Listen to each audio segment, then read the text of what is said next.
الحمد لله وكفى وسلام على عباده الذين اصطفى خصوصا على سيد الرسل وخاتم الأنبياء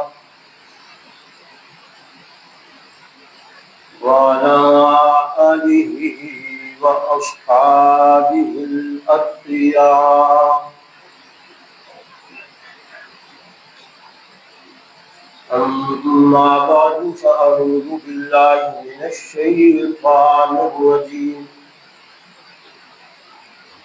بسم الله الرحمن الرحيم.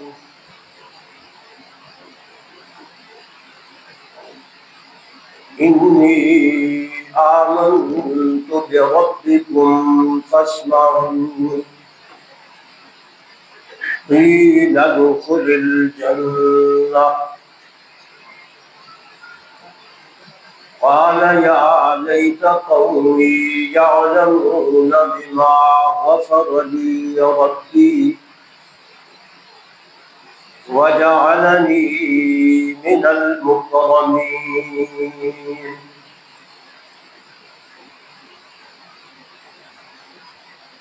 وقال الله تبارك وتعالى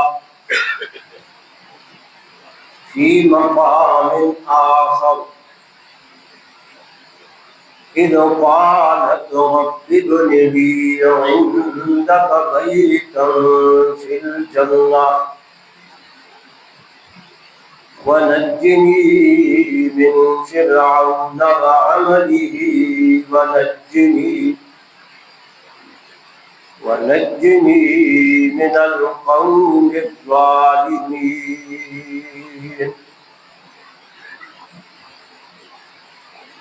وقال الله تبارك وتعالى يا أيتها النفس المطمئنة ارجعي إلى ربك راضية مرضية فادخلي في عبادي وادخلي جنتي.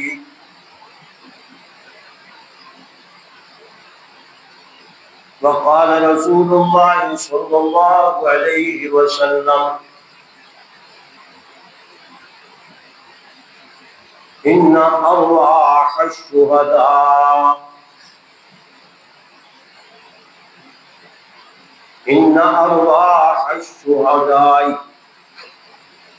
يدخلون في طير خضر تصرح في الجنة حيث شاءت. وقال رسول الله صلى الله عليه وسلم إن ابني هذا سيد لعل الله أن يصلح به بين فئتين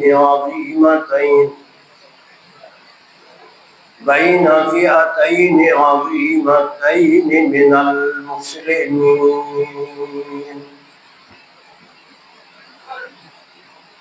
أو كما قال رسول الله صلى الله عليه وسلم. يا رب صل وسلم دائما أبدا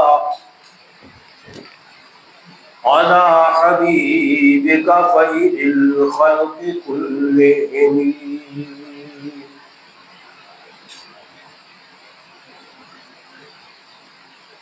بات کیا تھی کہ نہ ایران رومان سے دبے، بات کیا تھی کہ نہ ایران رومان سے دبے، چند بے تربیت اونٹوں کے چرانے والے جن کو کافور پہ ہوتا تھا نمک کا دھوکا، جن کو کافور پہ ہوتا تھا نمک کا دھوکا، بن گئے دنیا کو اکسیر بنانے والے۔ دیکھنے کو نکل آئی خدائی ساری، دیکھنے کو نکل آئی خدائی ساری، گھر سے جو نکلے محمد کے گھرانے والے۔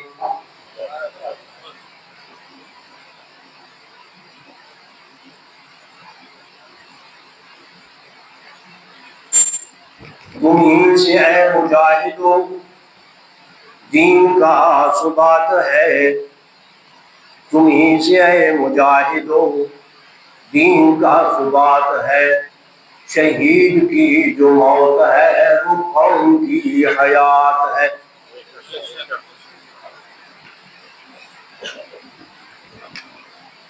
واجب الاحترام بزرگوں، بھائی دوستوں، مسلسل کئی جماعت سے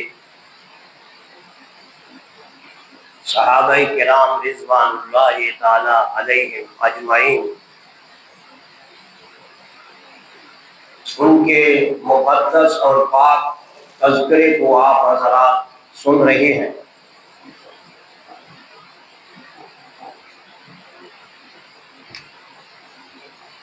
ان صحابہ کرام کے مختلف درجات ہیں، انہی میں کچھ تو صدیقین کے مقام پر اللہ کے فضل و کرم سے پہنچے ہیں، کچھ شہداء کے مقام پر اللہ نے ان کو یہ مرتبہ عطا فرمایا ہے،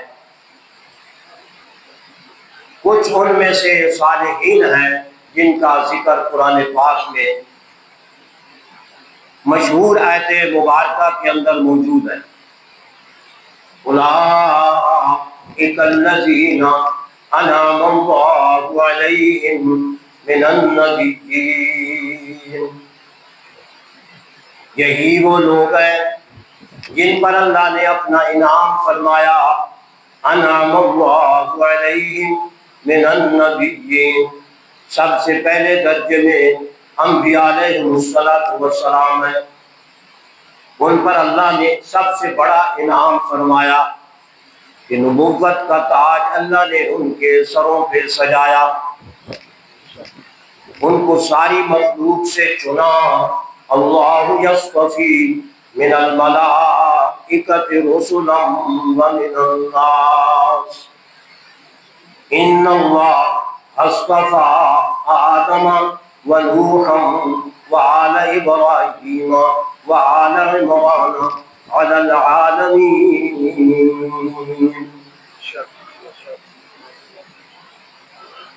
یہ ان کا درجہ اور مقام رب تعالیٰ خود اپنے قرآن میں بیان فرما رہے ہیں۔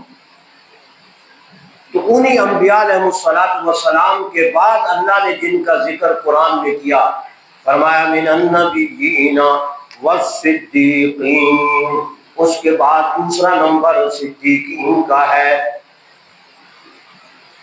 پھر ہر صدیق کے اندر بھی کیونکہ سارے صحابہ کو قرآن پاک میں سورہ الحدید کے اندر فرمایا، حفاظ حضرات سے پوچھ لینا، فرمایا اولئک هم الصدیقون،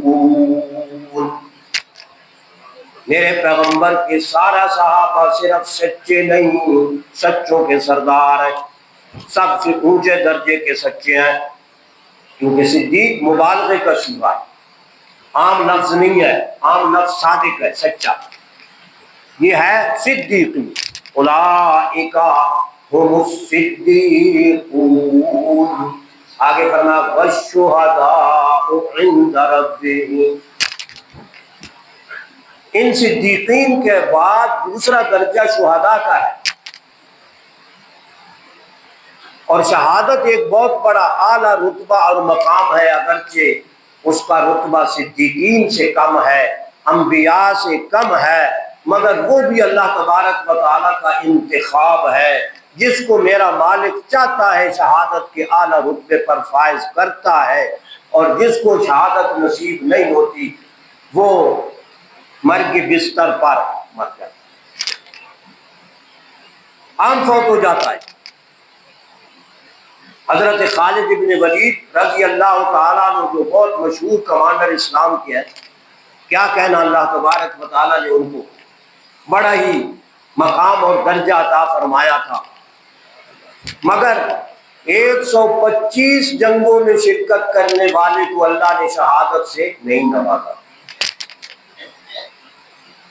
اور انہوں نے فرمایا اپنے آخری وقت کے اندر، اور موت سے ڈرنے والوں مجھے دیکھو کہ میں نے 125 جنگیں لڑی ہیں، لیکن شہادت کا رتبہ اللہ کی طرف سے میرے نصیب اور مقدر میں نہیں تھا۔ موت سے مت ڈرو، اللہ کے راستے میں جہاد کے لیے اپنا تن من دھن سارا لگا، اللہ کو منظور ہوگا تو تمہاری جان قبول ہوگی اس کی بارگاہ میں، نہیں منظور ہوگا تو پھر بھی انشاءاللہ شہادت کی نیت کی وجہ سے تمہارا رتبہ بھی شہداء کی میں شمار ہے۔ کیونکہ صحابہ کی تمنا خواہش یہ ہوتی تھی ہر صحابی کی کہ میں اللہ کے راستے میں شہید ہو جاؤں، مر جاؤں۔ اللہ اکبر۔ حضرت عمر بن جموح رضی اللہ تعالی عنہ مشہور صحابی ہیں، بڑے جنگجو ہیں، معذور تھے، پاؤں سے لنگڑے تھے، پاؤں سے لنگڑے تھے، معذور تھے۔ قرآن پاک کے اندر موجود ہے لَيْسَ عَلَى الضُّعَفَاءِ وَلَا عَلَى الْمَرْضَىٰ وَلَا عَلَى الَّذِينَ لَا يَجِدُونَ مَا يُنفِقُونَ حَرَجٌ إِذَا نَفَقُوا لِلَّهِ وَرَسُولِهِ۔ ضعیف آدمیوں پر، کمزوروں پر، مریضوں پر، لنگڑوں پر، لولوں پر کوئی جہاد فرض نہیں ہے۔ اللہ نے ان کو اجازت دی ہے کہ وہ دل میں اپنی شہادت کی تمنا تو ضرور رکھے، لیکن وہ اگر جنگ میں شریک نہ ہوں تو وہ معذور ہے، ان کے لیے کوئی گناہ نہیں۔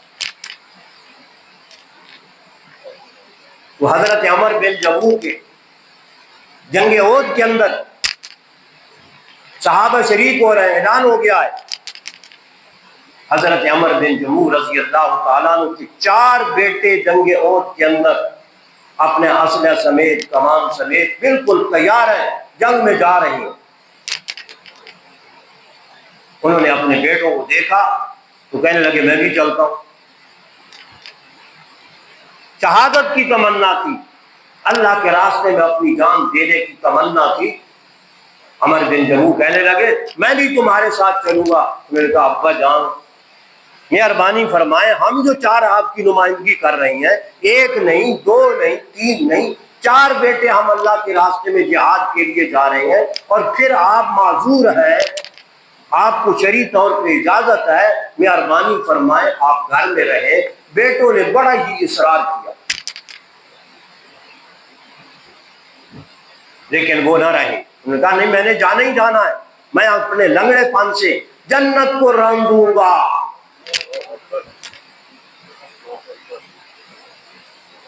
یہ انہوں نے فرمایا، لیکن بیٹوں نے پھر بھی مزید اصرار کیا تو شکایت لگانے کے لیے رسول اللہ کی خدمت میں پہنچ گئے کہ جی میں جہاد میں جانا چاہتا ہوں، شہادت حاصل کرنا چاہتا ہوں، میرے بیٹے میرے لیے آڑے آ رہی ہیں، یہ مجھے روک رہی ہیں کہ تم مت جاؤ جہاد میں، تم معذور ہو، لیکن میری تمنا اور خواہش یہ ہے کہ میں جہاد میں جاؤں اور شہادت کا اعلیٰ رتبہ حاصل کروں۔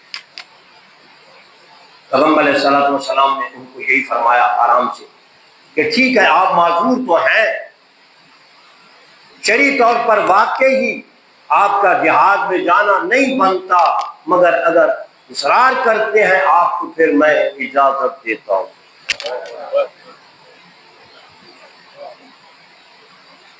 چنانچہ تشریف لے گئے۔ صحابہ فرماتے ہیں کہ اپنے لنگڑے پن کے باوجود وہ اس طرح جہاد کر رہے تھے اور ایسے تیر و تفنگ چلا رہے تھے کہ لوگ حیران ہو رہے تھے کہ یہ بیچارہ معذور ہے، لیکن پھر بھی جناب اس طرح کفار پہ حملہ کرتا ہے۔ کہ اس طرح کوئی صحیح سالم آدمی بھی اس طرح نہیں لڑتا جس طرح کہ یہ جان مار کر لڑ رہے. اللہ اکبر. آخر کار جس کی تمنا تھی اللہ تبارک و تعالیٰ نے وہ تمنا پوری کر دی. لڑتے لڑتے شہید ہو گئے. جب مارکا احد کا ختم ہوا، شہداء کی نعشیں پڑی تھیں،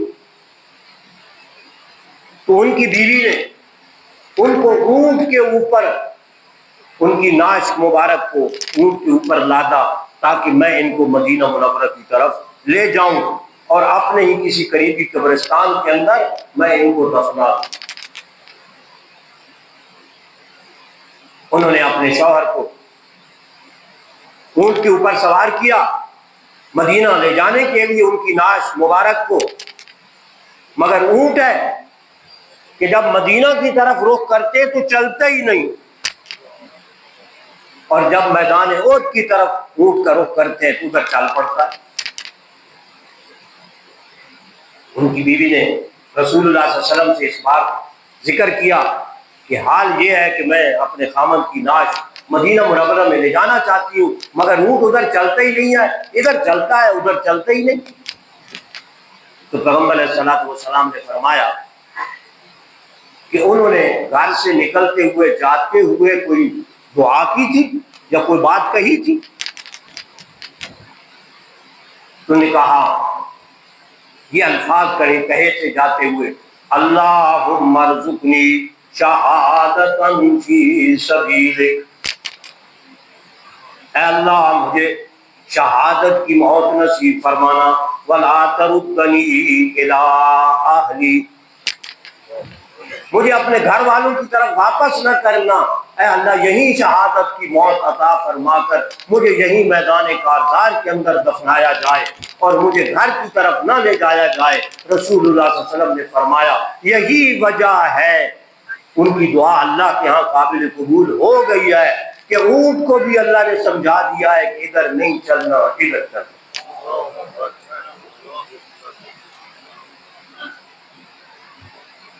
اور پھر ان کو میدان احد کے اندر ہی جیسے سیدنا حضرت حمزہ رضی اللہ تعالی عنہ کو، جو سید الشہداء حمزہ رضی اللہ تعالی عنہ ہیں، سید الشہداء حضرت حسین نہیں ہے، معاف کرنا سید الشہداء حضرت حمزہ.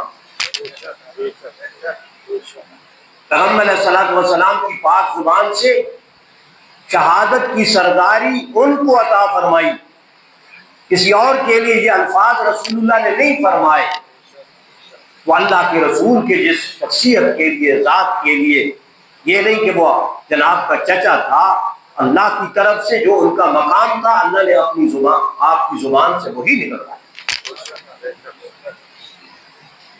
حق بحق جا رسید، جس کا جو حق تھا وہ وہاں پہنچ گیا، اللہ نے وہ دے دیا، ادا کر دیا. اور پیغمبر کی زبان پاک سے ان کو فرمایا سید الشہداء حمزہ رضی اللہ تعالی عنہ. آج لوگ غلط فہمی میں ایسا ظلم ہے صحابہ کی زندگیوں پر، ان شہداء پر کہ جن کی اسلام کی خاطر کھلڑیاں ادھیڑی گئیں. کوئی ایسی قربانی نہیں تھی جو صحابہ کرام نے دین اور اسلام کے لیے نہیں دی. خدا کی قسم مثال ہی نہیں ملتی، بالکل مثال نہیں ملتی پوری امتوں میں، پوری انبیاء کی تاریخ کے اندر. مگر ان کا حق چھین کر یہ سارے کا سارا شہادت کا رتبہ سیدنا حسین رضی اللہ تعالی عنہ کو عملاً میں نے اور آپ نے دے دیا ہے کہ بس دنیا میں اگر کوئی شہید ہوا ہے تو حضرت حسین ہی ہے رضی اللہ تعالی عنہ.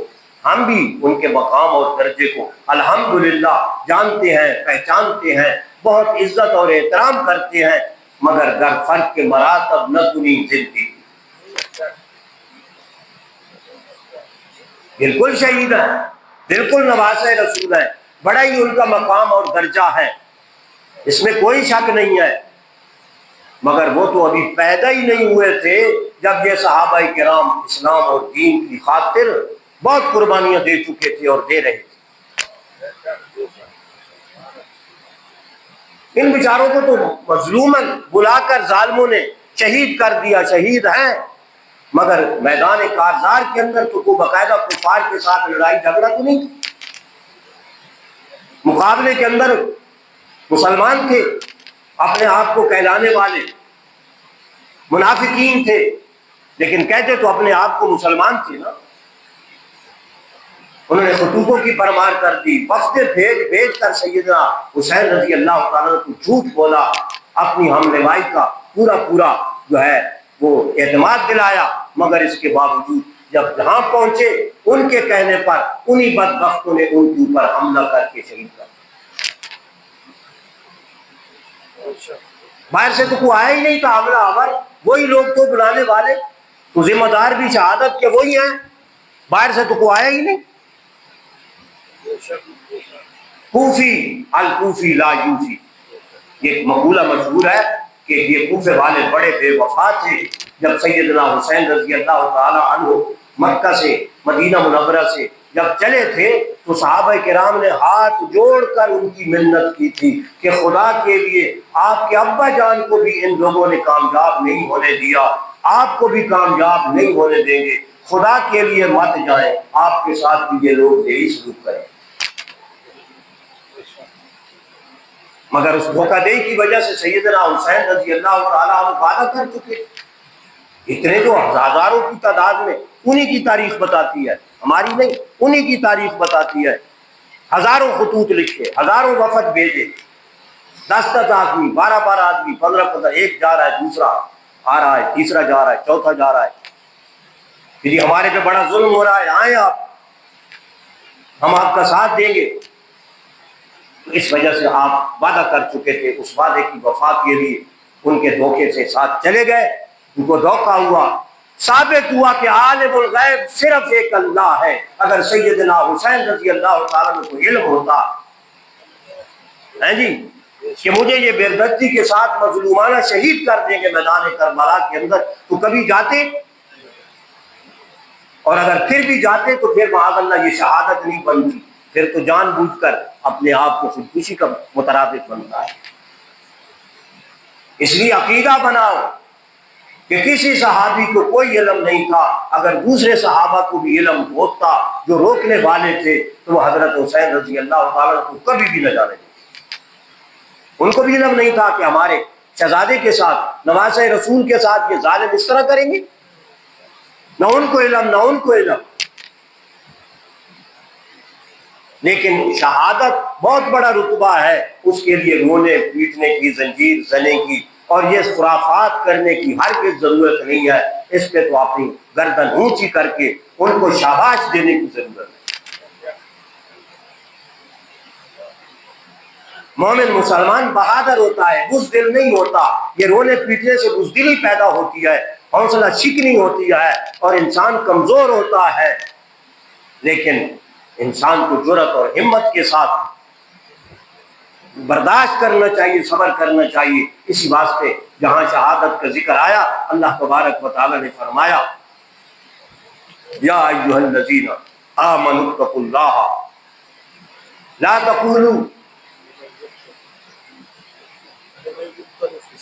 فی سبیل اللہ اموات بل احیاء ولکن لا تشعرون۔ آگے فرمایا ولا تقولوا لمن یقتل فی سبیل اللہ اموات بل احیاء ولکن لا تشعرون ولنبلونکم بشیء من الخوف والجوع۔ مسلمانوں، مجاہدوں، تمہیں ہر طرح کی آزمائش سے پالا پڑے گا، ہمت نہیں ہارنی۔ ان اللہ مع الصابرین، ڈٹ جانے والوں کے لیے، صبر کرنے والوں کے لیے اللہ کی معیت خصوصی اور نصرت تمہیں حاصل ہوگی، تمہیں خدا ناکام نہیں ہونے دے گا کبھی بھی۔ سیدہ زینب جو سیدنا حسین رضی اللہ تعالی عنہ کی بہن ہے، وہ بچ گئی تھی اس قافلے کے اندر شہادت سے۔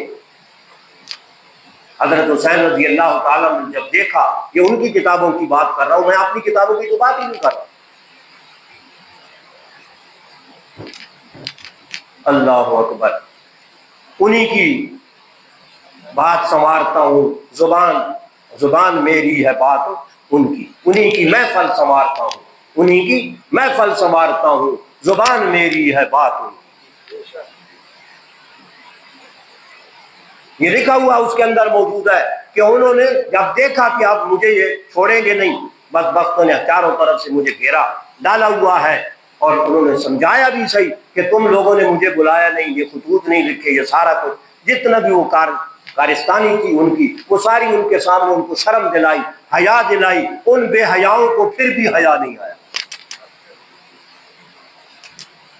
ان کو پھر بھی حیا نہیں آیا، شہید کر دیا خود ہی ان کو بلانے والوں نے۔ تو حضرت سیدنا حسین رضی اللہ تعالیٰ نے ان سے فرمایا کہ بہن اگر میں شہادت پا جاؤں فلا تخمشی وجہ کے، خدا کے لیے اپنے چہرے کو نہ نوچنا، گریبان نہ پھاڑنا، باویلا نہ کرنا، صبر سے کام لینا، صبر، فصبری فصبری فصبری۔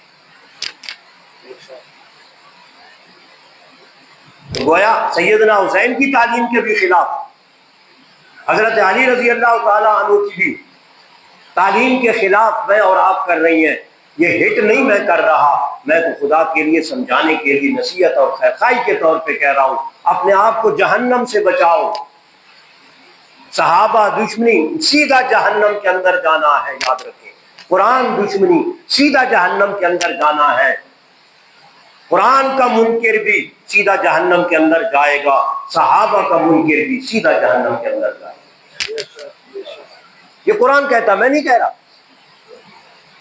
اگر وقت ہوتا تو میں آپ کو آیات پڑھ پڑھ کے سناتا جہاں قرآن نے صحابہ کے لیے اولئک هم المؤمنون حقا فرمایا، اس کے مقابلے میں اللہ نے ان کے دشمنوں کے لیے فرمایا اولئک هم الکافرون حقا، اولئک هم الکافرون حقا، چھٹا پارہ ہے، بالکل پہلا صفحہ ہے، آپ جا کے دیکھ لینا، اولئک هم الکافرون حقا واعتدنا للکافرین عذابا مہینا۔ انہی کافروں کے لیے میں نا ذلت والا عذاب تیار کر رکھا ہے، ابھی تیار ہونا بھی نہیں ہے، تیار ہے جہنم، مرنے کی دیر ہے، فوراً پہنچے۔ اس واسطے خدا کے لیے سوچو، اللہ نے یہ قرآن 30 پارے کس لیے میرے اور آپ کے ہدایت کے لیے تو بھیجا ہے، نصیحت کے لیے بھیجا ہے، ہم اپنے اعتقادات کو ٹھیک کریں، اعمال کو ٹھیک کریں، اخلاق کو ٹھیک کریں۔ قرآن کے ایک ایک لفظ کا انکار کرنا کفر ہے، اور جو پورے قرآن کا انکار کرتے ہیں وہ مسلمان ہے، وہ مومن ہے۔ قسمیں کھا کھا کر ان کی کتابوں میں لکھا ہوا موجود ہے، 100 سے زیادہ حوالہ انہی کی کتابوں کا موجود ہے ہمارے پاس، الحمدللہ، ہماری کتابوں کا نہیں، انہی کی کتابوں کے اندر، کہ واللہ اس قرآن میں ایک لفظ بھی وہ نہیں ہے جو جناب محمد رسول اللہ صلی اللہ علیہ وسلم پر جبرائیل لائے تھے، اس قرآن میں ایک لفظ بھی وہ نہیں ہے۔ قرآن کی ایک آیت اور ایک لفظ کا انکار کرنا کفر ہے۔ بھائی سنبھالو اپنے آپ کو، ضروری جہنم میں جانا ہے، بچاؤ اپنے آپ کو، اپنے اعتقادات پہ ذرا غور و فکر کرو کہ ہم کدھر جا رہے ہیں۔ کوئی قیامت کا منکر ہے، کوئی حدیث کا منکر ہے، کوئی صحابہ کا منکر ہے جی، طرح طرح کی کفریات ہماری زندگی کے اندر آ گئے ہیں۔ تمام کفریات سے اپنے آپ کو نہیں بچاؤ گے تو اس وقت تک جنت میں کبھی بھی نہیں جا سکتے۔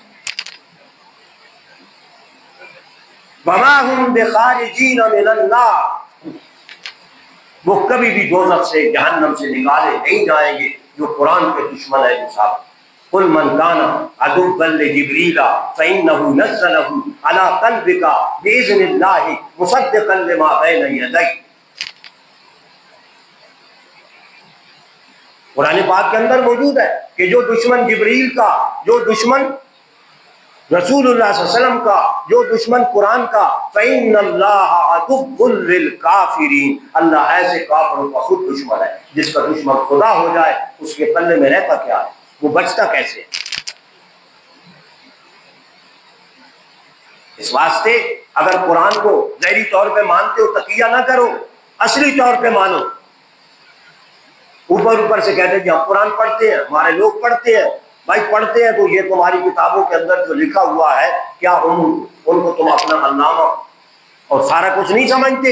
انکار کیوں نہیں کرتے کہ یہ غلط لکھا ہے؟ انہوں نے انکار کرنے سے اقرار باللسان و تصدیق بالقلب کے مطابق ایمان ہونا چاہیے. خالی زبان سے اقرار کرنا کہ ہم قرآن کو مانتے ہیں، اس سے بات نہیں بنتی جب تک کہ تصدیق قلبی نہ ہو کہ ہم قرآن کو سچا قرآن مانتے ہیں، یہ اللہ کی کتاب ہے، اس کا ایک ایک لفظ نہیں، ایک ایک حرف محفوظ ہے، اور اس کی ایک ایک زبر پیش وہ بھی محفوظ ہے. یہ کوئی معمولی بات ہے اللہ کے قرآن کو ٹھکرانا اور اس کی توہین کرنا اور اس کا انکار کرنا، رسالت کا انکار کرنا. اور میں کہتا ہوں رسالت کا بھی انکار ہے. کیوں؟ اس لیے کہ وہ کہتے ہیں کہ ہمارے 12 اماموں کا درجہ انبیاء سے بھی بڑا ہے. ہمارے 12 اماموں کا درجہ انبیاء سے بڑا ہے. حوالہ ہمارے ذمے ہے، ہم انشاءاللہ دے سکتے ہیں، بتا سکتے ہیں. وہی بات ہے کہ انہی کی محفل سنوارتا ہوں. بات میری ہے، اپنا زبان میری ہے، بات ان کی. میں تو ان کی بات کر رہا ہوں، اپنی تو بات ہی نہیں کر رہا. اپنا تو ہمارا قرآن ہے، سچی بات. ہم تو اس کے بغیر رہ ہی نہیں سکتے. ہم نے ان کو اپنے سینے سے، اس کو اس طرح اپنے سینے سے لگایا ہوا، ایک ایک ایت پر، ایک ایک حرف اور ایک ایک زبر زیر پر الحمدللہ ہمارا پکا ایمان. اور کسی کو شک کو اس کے پہلے پارے کے اندر لکھا ہوا، بلکہ پہلی سورت ہی ایک لحاظ سے کہہ دو ذالک الکتاب لا ریب فیہ. جب قرآن چھاپا جاتا ہے اس کے سر برق یہی لکھا جاتا ہے ذالک الکتاب لا ریب فیہ. اگر اس میں شک ہو، یعنی اللہ کے کلام ہونے میں، اس کلام میں کوئی شک نہیں ہے، یہ اللہ ہی کا کلام لا ریب فیہ. اب جو لا ریب کتاب ہے اس کو ریب والا بنانا، شک والا بنانا، اور اس کے بارے میں یہ کہنا کہ معاذ اللہ، یہ غلط ہے. بلکہ یہاں تک لکھا ہے انہی کی کتابوں میں کہ جبرائیل امین بھول گیا وہی لانی تھی حضرت علی رضی اللہ تعالی عنہ پر. جی نبی ان کو اللہ نے بنانا تھا اور وہ بھول گیا جبرائیل، وہ چلا گیا رسول اللہ صلی اللہ علیہ وسلم کے پاس. اللہ کو بدا ہو گیا. بدا کا معنی ہے اللہ بھول گئے معاذ اللہ. لا تاخذہ سنۃ ولا نوم، ذہن سے نکل گیا ظالموں. لا تاخذہ سنۃ ولا نوم. اور بدا کا ایک عقیدہ بنایا ہوا ہے. بدا کا مطلب یہ ہے کہ اللہ ایک دفعہ بھول جاتے ہیں، وہ کوئی حکم اور نازل فرما دیتے ہیں، پھر جب خیال آتا ہو میں نے یہ غلط حکم معاذ اللہ بھیجا، معاذ اللہ بھیجا، پھر اللہ دوسرا حکم بھیجا. اب ایسے عقیدہ رکھنے والے لوگ کہتے ہیں جی یہ اختلافی بات نتیجہ ہے. ہم نے اپنے لوگوں کے ایمان کو بچانا ہے، ہم نے کسی سے، ہمیں کوئی غرض نہیں ہے کوئی جہنم میں جاتا ہے جائے. بھائی ہم اپنے لوگوں کو محفوظ رکھیں، ان کو تو بتائیں، اپنا عقیدہ پکا کریں، قرآن و سنت کے مطابق بنائیں. بھائی اس واسطے رسول اللہ صلی اللہ علیہ وسلم نے شہداء کی کتنی بلندی عطا فرمائی اور ان کا مقام اور درجہ فرمایا. ان ارواح الشہداء، میں نے حدیث مبارکہ پڑھی کہ ان کے جو ارواح مبارکہ ہیں، ان ارواح الشہداء، یا شہداء کے جو ارواح ہیں وہ پرندوں کے پوٹوں میں بدنوں کے اندر داخل کیے جاتے ہیں. تسرح فی الجنت حیث شاءت. جب اتنا مقام اور درجہ ہے ان شہداء کا تو ہمیں کیا ضرورت ہے ان کے لیے پیٹنے کی اور جناب علی زنجیر زنی کرنے کی، ماتم کرنے کی؟ ہرگز ضرورت نہیں. ہمیں تو فخر سے اپنا سر بلند کرنا چاہیے کہ ہمارے اسلاف، ہمارے صحابہ، ہمارے تابعین، ہمارے بزرگ، ہمارے اسلاف امت جتنے بھی تھے اللہ کے دین کی خاطر کس طرح اور ایڑیاں اٹھا اٹھا کر شہادت کے رتبے پر فائز ہوتے تھے، قربانیاں کرتے تھے.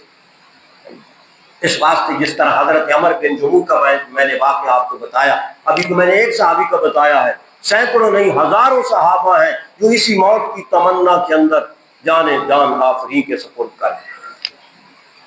اور میں نے جو آیات پڑھی تھی اس میں یہی فرمایا کہ ادھر سے شہید کی شہادت ہوتی ہے، ادھر اللہ پاک اعلان فرماتے ہیں قیل ادخل الجنہ، جا جنت میری میں چلی جا. ابھی میں اور آپ جائیں گے حساب و کتاب کے بعد ایک لحاظ سے، لیکن شہداء فوراً ہی جنت میں چلے جاتے ہیں۔ قیل ادخل الجنہ، کہا جاتا ہے کہ جنت میں داخل ہو جا۔ حبیب نجار جس کو بڑی بے دردی اور ظالمانہ انداز کے ساتھ شہید کر دیا گیا تھا، یہ اس کے بارے میں سورہ یاسین کی آیت مبارکہ ہے جو میں آپ کے سامنے پڑھ رہا ہوں۔ اس کے کہا گیا ادھر سے شہید ہوا، ادھر فرمایا قیل ادخل الجنہ۔ دوسری آیت میں نے مبارکہ پڑھی کہ فرعون بڑا ظالم تھا، جس کے بارے میں فرمایا ذل اوتار، میخیں گاڑ گاڑ کر لوگوں کے اوپر کو ظلم کرتا تھا، ان کے ہاتھوں اور پاؤں کے اندر۔ ان کی بیوی اللہ پاک نے اس کو دولت ایمان سے نوازا۔ جب وہ فوت ہونے لگی یا حالات دیکھے اس نے کہ فرعون اتنا ظلم کر رہا ہے، میں مر جاؤں گی، اللہ تعالیٰ سے دعا کی، اذ قالت رب ابن لی عندک بیتا فی الجنہ، اے میرے پروردگار، فرعون کی بیوی نے کہا اذ قالت امرأۃ فرعون رب ابن لی عندک بیتا فی الجنہ، اے اللہ اگر میں شہید ہو جاؤں تو اپنے ہاں اپنے مطلب جنت کے اندر میرا مقام اور میرا درجہ اور میرا ٹھکانہ بنا دے۔ عند ربک سے مراد اللہ کے ہاں جنت کے اندر۔ قیل ادخل الجنہ، وہاں بھی یہ فرمایا اور یہاں فرمایا اذ قالت امرأۃ عمران رب انی نذرت لک ما فی بطنی محررا۔ بہرحال اللہ تبارک و تعالیٰ مجھے اور آپ کو اس شہادت کے اعلیٰ رتبے پہ فائز کرے۔ یہ کوئی نحوست والی بات نہیں، بڑی عزت اور احترام والی بات ہے، بڑے درجے والی بات ہے۔ اللہ ہم سب کو